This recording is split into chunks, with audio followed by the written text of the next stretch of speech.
Hey there folks, welcome back to another video. Today we're taking a look at another Halloween 2 Michael Myers mask. This is the most recent Halloween 2 mask that I have done, and this is the most recent mask that I've done in general. However, I still haven't gotten my Resurrection mask uploaded yet, so hopefully I can get that done soon. And then I have another H2, which was my previous one that I haven't done a video for yet. However, this mask I am very happy with, so I was excited to go ahead and get a lot of videos and a lot of photos done for this mask, because I think it's a pretty big leap forward, specifically for my, quote-unquote hero finishes or whatever. There's a couple of things here that I want to talk about and a couple of things that I want to clear up, but overall, in terms of the way that I did this mask, I'm pretty happy with it. And I did some new things with this one. I'll show you a glimpse at the last one. This one was about a week ago. We'll do some side-by-sides there. This mask probably will get its own one, and if I'm smart, I'll upload it before this one. But, yeah. So, the biggest difference that is going to make, these are both Boogeymans, by the way. But the biggest thing that's going to make a quality difference with this is the type of hair. Now, with this one is crepe hair, which I really like crepe hair. However, that's not, Halloween 1 Michael Myers hair. The hair that you want is mohair. Now, I have finally gotten my hands on some mohair that I will be using for a mask here shortly. I'm just, trying to figure out how to dye it first to get the color that I want. But the mask that I just showed you, that was using camel hair. Very similar to the hair that the Michael Myers masks come with. At least from ToTs anyway. So I'm not a huge fan of that fiber. I think it works good for some masks, but it doesn't work good for the hero mask. It's too thick. You can't really get it to do what you want it to do. But yeah, this one, the one front and center, the one right in front of us, this one I'm very happy with. Actually, I have to kind of get closer to it in order to move it, because I have to have the camera so far away for these videos. So I'm just going to kind of talk about some things first, and then we'll go on and spin it around. So right now, I don't have it stuffed or anything like that. There is a mannequin head underneath there. It's actually my Bandage head from Halloween 4, which I haven't done a video on, but I'll give you a sneak peek of that in this video probably. It's not stuffed to look like Warlock at all, because, I think with the Boogeymans, it just really doesn't come out that well anyway. It either has too much of a stretch or it's not enough. This mask, it looked okay when I was doing it. I'll show some pictures of it, but I'm not, trying to deal with that right now. It's too much of a hassle to do it. I think this mask speaks on its own merits pretty well. So I'm just going to go with that. This is obviously just as if nobody was wearing it. You can see that there's a lot of dirt marks right now. But these dirt marks, there's a little bit of a contrast going on right now because of the camera exposure. But in person, these marks aren't that dark. So I want to keep that in mind.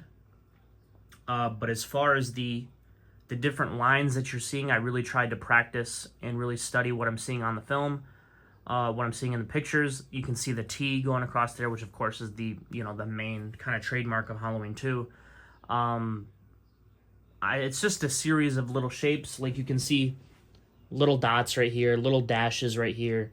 This kind of almost like obtuse angle right here, followed by a couple of more shapes right here, and then a couple of ones down here with just some slight darkening inside there. It's not like anything crazy, which I have done before. It's not like a straight up T.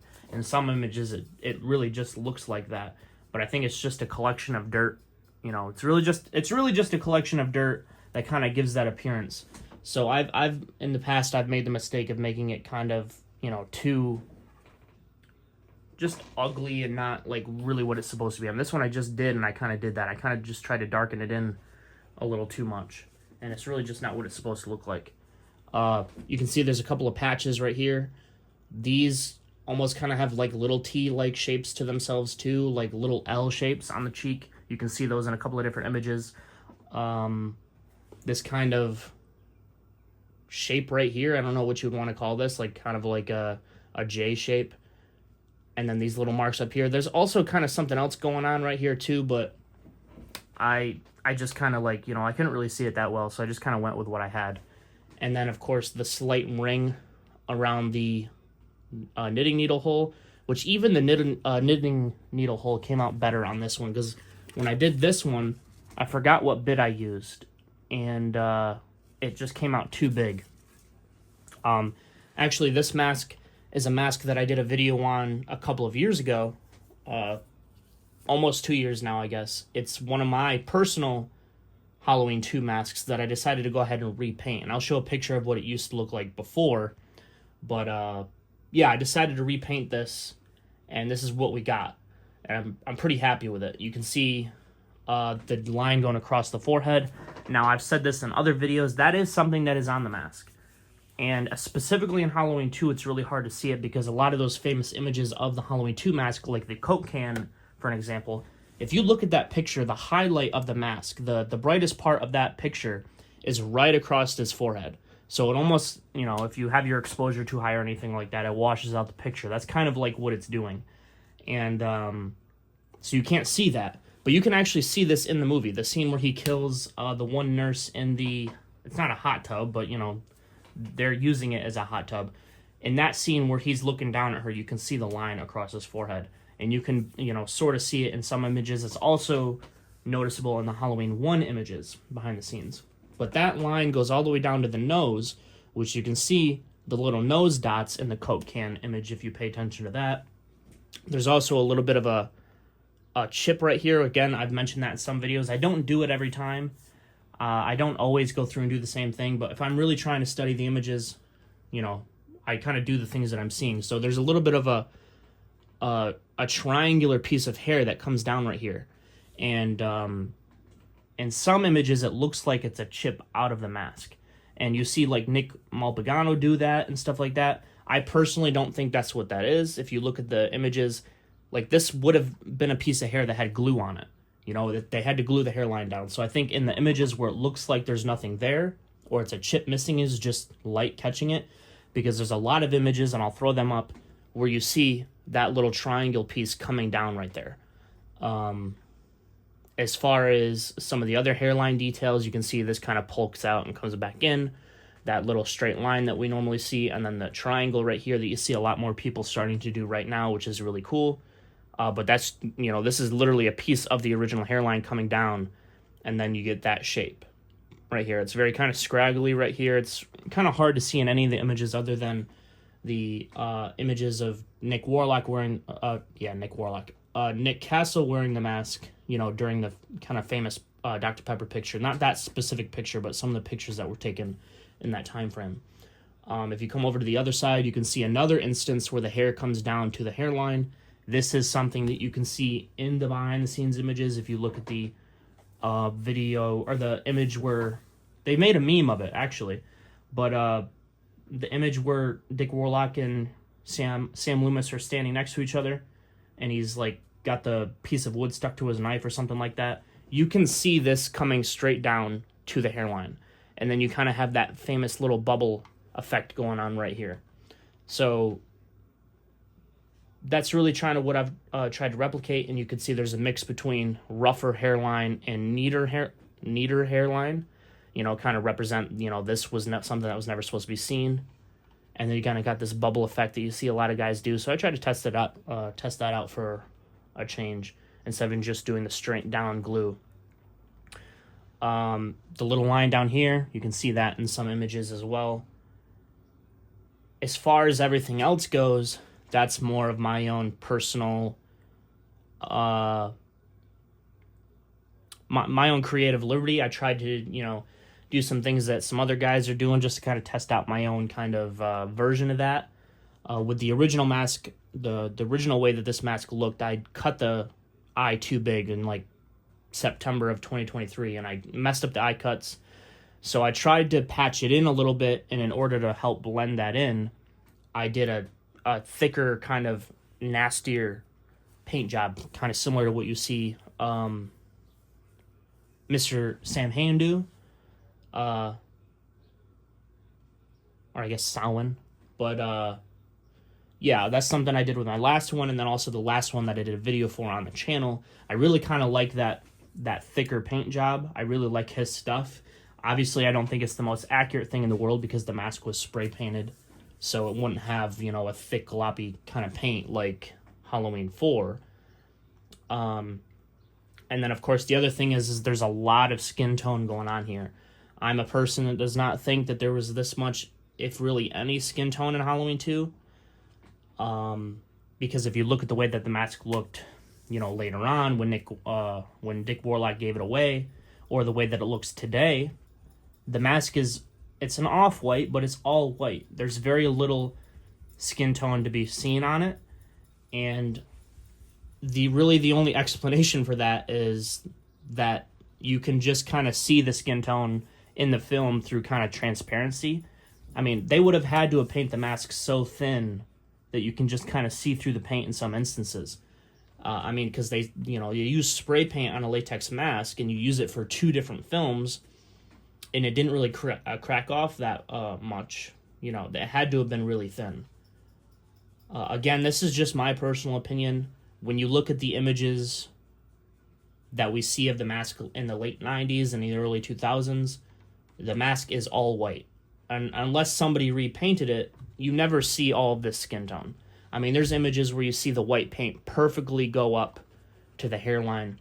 So in my personal opinion, something that's more accurate is actually probably having white paint go over the hair as opposed to having skin tone here. And that, you know, obviously the white paint just kind of wore off. The reason I did all of this skin tone is because it just looks cool. I think that's the reason why a lot of people do it. I think that there's some people out there that think this is what it actually looked like, which is fine. Like I said, I personally don't. But whether it did or it didn't, this just looks really cool. Having all of this Kirk skin tone show through, that's one of the reasons I personally like doing Halloween 2s more, is that there's so much more going on. And Halloween 1 is so subjective, whether people want it clean or kind of have it dirty or kind of do like a hybrid type thing. Halloween 2, you can kind of go ham on it and people will still like it. So I find it more fun to do Halloween 2 mask because of that. You can be more creative. I have some of the actual paint shipping here, and then some of it down here, which is a blend between the new paint and the original paint, because I didn't strip the mask. I didn't have time for all that nonsense. And you can kind of see some of the paint thinness throughout the face and some of the thinness throughout the neck. And I really tried to capture the look of the transparency going on here. You can see that the paint's a little bit thicker on this side as opposed to this side. This side is a little bit more transparent.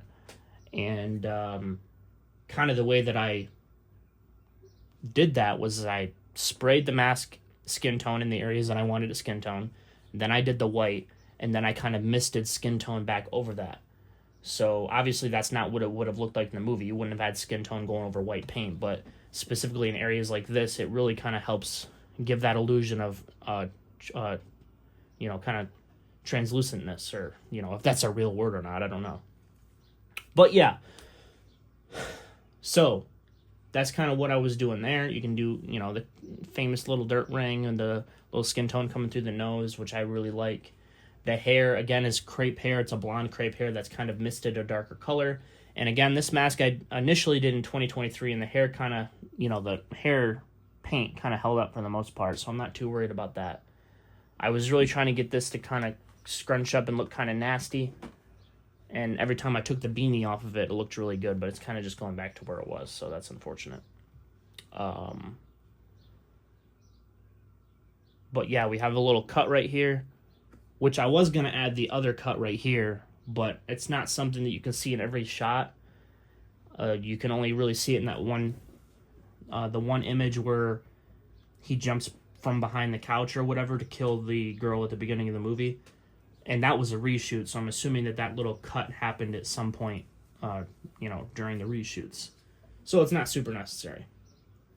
But yeah, I added a little bit of latex into the hairline, into the glue lines and stuff like that, just to add a little bit more color, a little bit more interest. That's another thing that I don't think is very accurate, because obviously the white paint would be covering the original glue. But I think it's an interesting detail. I think it makes the mask look cooler. So that's one of the things that I've always been torn with, and I've said this in other videos, is, you know, I think that the actual Halloween 2 mask was probably a little bit more boring than we all imagine it to be. I think painting it like this just makes it look a lot cooler on the shelf. It gives it some more depth and some more colors, and it just looks more visually interesting. I don't think the mask looked like this. I think it was, you know, it was dirty, but it was still mostly white. You know, you didn't see the cool glue line, the actual color of the glue coming through the paint or anything like that. It's just something that doesn't really make any sense. So, yeah, but that's just my personal opinion. I'm very, very happy with this mask. And I'm sorry if the video has gone on too long with just me blabbing about my thoughts, but I think that's one of the things that makes my videos a little bit more interesting, is you can kind of hear my thought process and kind of hear, you know, why I did certain things. Normally, what I would do is I would like to have some of the skin tone come through the the skin tone come through the eyebrows. But when I did this mask, I actually did all of the white by hand because I broke a piece on my airbrush, and when I went to go get a new piece for it, they didn't have it. I ended up just getting another cheap airbrush for the time being, but I was already done with this paint job by the time that I had you know, finished the white. But, you know, kind of doing the thicker paint job that I did, there's no sense in trying to, you know, weather it down with acetone or, you know, nail polish remover or anything like that, which I wouldn't use. But I usually use isopropyl alcohol. But to wear down the paint, you know, with this one, bring this one back in for a second. This one, I did the thick paint job with the skin tone and then sprayed the white on. And I think that allows more creative freedom in terms of making the mask look really weathered. You can kind of see that down here. There's a lot more actual weathering and kind of stress and cracking throughout the white paint, or the illusion of that anyway. And I was able to get a lot more of that in the eyebrows and stuff because the white paint was thinner. I had to be a little bit more creative with this guy because, like I said, I broke my airbrush. Or I bent my needle and broke the nozzle. So, and if you're wondering how that happens, it happens by dropping it down the stairs. But, so yeah. But yeah, guys, like I said, I'm sorry if, you know, you don't want to hear all the rambling and stuff like that. But, you know, I personally think that just, you know, giving my thought process is a little bit more interesting. At least for me. That's what I would want to watch if I was watching this. So, yeah. If you guys liked the mask or like the video, hit the like button, subscribe, notification bell, all that would be greatly appreciated if you decide to do so. And you know what, actually, like I said, I'm gonna actually take this off so we can see what I'm gonna do a video for this. I might as well just do it right now after this one, but show you what my bandage head looks like, because I've never shown this on the channel before.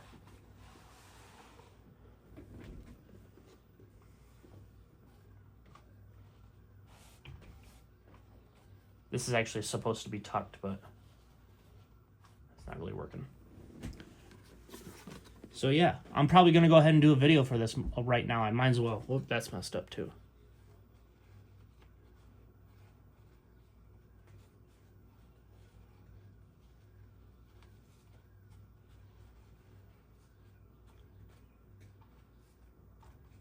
Okay, there we go. This was something that was pretty fun to do.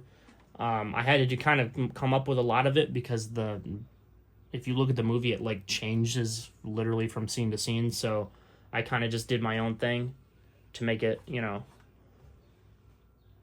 something that I thought looked close enough and worked, you know, had the right idea. So yeah, there we go. Now, if you liked the video, hit the like button, subscribe, and hit the notification bell. And of course, until next time, true believers.